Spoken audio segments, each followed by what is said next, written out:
Hey guys, what's up? This is Twisted. This is our raw cap footage of the Gara'jal Spiritbinder encounter for 10-man. And okay, so in this fight, I looked up kind of like something that I kind of suspected all along to, like, I guess, to see if what they're saying is true, that on this fight, the damage that is going out from the voodoo dolls can be fully absorbed, and if it fully absorbs, it doesn't actually cause any damage to the other voodoo doll targets.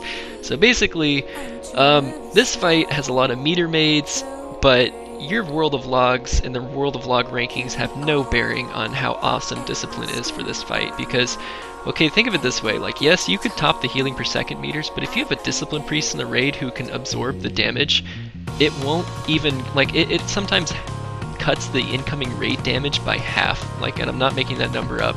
Like, you can literally, one person stop half of the incoming raid damage by being smart with doing absorbs on the right targets. So, okay, so the basic mechanics of this fight are, you can be in the up, like in the normal phase, and then you can be in the underworld, and you're going to be managing like who goes down in between these two phases, and then in the underworld you're going to be killing off these ads.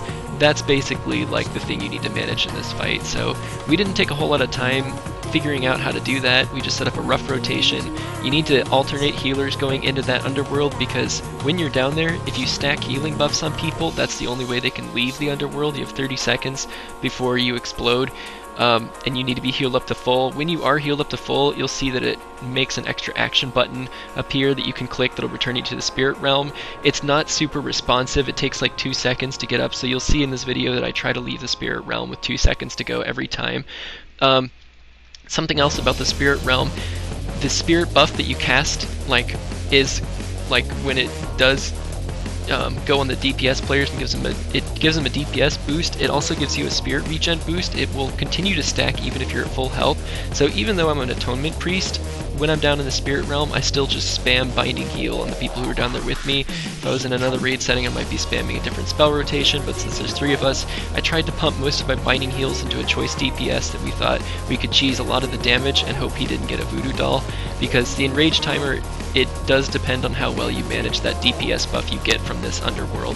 So when you come out of the underworld and you still have that buff, you can lay in some pretty heavy damage from your damage dealers. And if you're a healer, you can go in with 0 mana and spam your most expensive heals down there, and as long as you're healing yourself and stacking that buff up on yourself, it will pretty much reset your mana bars. This is a fun fight because you don't really have to think about mana unless you get really unlucky with voodoo dolls. Now, what are voodoo dolls?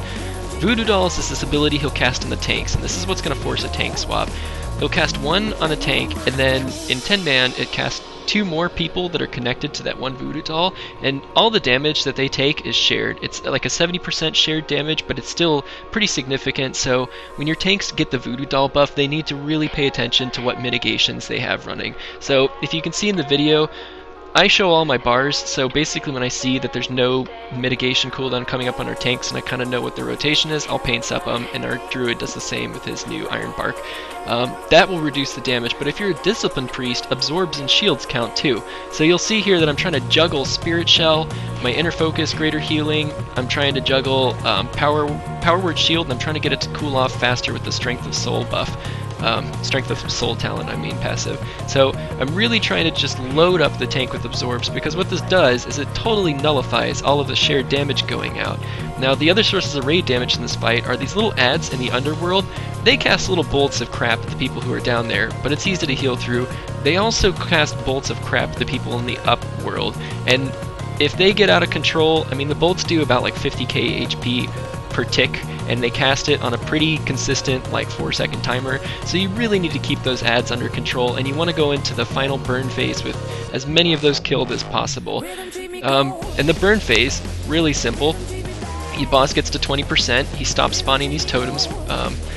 Those are the things. Oh, by the way, totems, that's how you get to the underworld. 3 people, the 3 people that are in range of the totem that are nearest to it are going to get sucked into the underworld. And the way you get in the underworld is you actually have to kill the totem. And the thing that we had a little bit of trouble on for coordination is if you do have a voodoo buff, you can't go to the underworld. So you can't just say like, oh, this is the team that's going to the underworld every time. You need to dynamically adjust depending on who gets the voodoo buff to see who's actually going down there in the underworld. So basically what that meant is the healer is talking in vent saying, oh, I am buffed, or you're buffed, like you go. that kind of thing. And then DPS, they kind of like manage themselves. The guy who we cheesed and tried to get as many of those stacks on as possible was the one who kind of made sure that everybody was standing in range of the totem and made sure that everybody had the didn't have a voodoo doll buff, and if we needed to switch someone else, he'd say, oh quick, someone get over here, and then if I was there I'd like life grip them, or they'd quickly switch places to make sure that was taken under control. When he gets to 20%, we actually didn't harrow because we used it at a different time, but it's really easy. It's just a burn phase to the end of the fight, and even with 2 healings, you can see here the damage is not out of control by any means. Something that happened here that's funny in our kill video is there was a totem that was kind of close to the boss, and apparently it's still susceptible to cleave damage, so one of our guys, the guy we pumped the most damage buffs into, actually got sucked down into the underworld because he was standing on the totem, and we cleaved it to death. So you can still get sucked into the underworld, I guess, to clean up ads, but in that last part of the phase I wouldn't recommend it. I'd just recommend a straight burn. Overall, this fight was hella fun, and I love topping the meters on it, and it's great not having to worry about mana.